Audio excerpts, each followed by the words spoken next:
Buenos dias. Good morning. Welcome to this sunny Sunday Spanish sunrise. It's what time is it here? It's about 8:30, and I'm at it's day 2 for me of the NABS. That's the National Association of British Schools in Spain conference in Valencia, and I'm here working for Dragonfly this weekend. And I've been over the last day and today as well been supporting the development of computing curriculum here in schools that follow the British curriculum, and I've been supporting them with the teaching and learning pedagogy with a particular theme that I'm trying to keep to. I wonder if you can work out. If I tell you in Spanish, Menos es más. It's nothing to do with maths, no, it's so meno meaning less, es is más is more, so less is more. So I think there's been a tendency in the past, certainly I myself, I'm guilty of this, trying to cram too much into lessons and into schemes of work, and I've actually changed my thinking a lot on that. It's actually maybe focus on 2 or 3 particular themes to teach throughout the year, no matter what age or stage your students are at. So yesterday we were looking at things like computational thinking first of all, and 5 strands in particular. So abstraction, decomposition, algorithms, logic and patterns.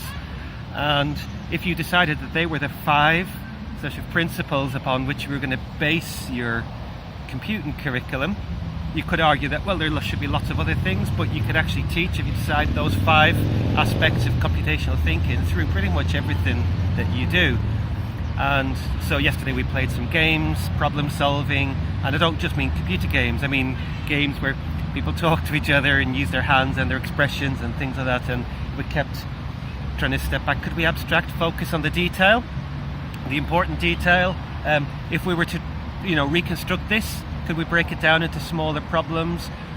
How might that work? Like, would we have to write a set of instructions, an algorithm?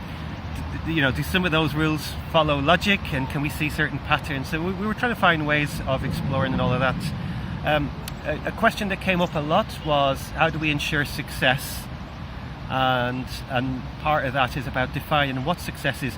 I mean, you could say, it's easy to measure things like exam results, but perhaps less so in early years, key stage 1. So trying to define a few different measures of success, and then establishing where you might expect your learners are at the beginning, and then where they might be in a term, a year from now, and then what steps can you take towards measuring that progress. And it's not necessarily always about tests and exam scores. So anyway, if it's Sunday morning for you, wishing you a nice pleasant Sunday morning.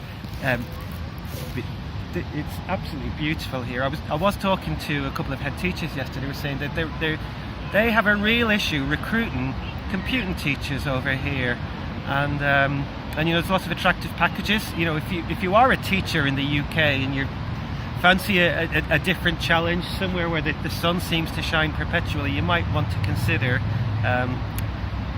teaching in Spain for a short while. Anyway, have a lovely Sunday, and look forward to catching up with some of you again soon back in England.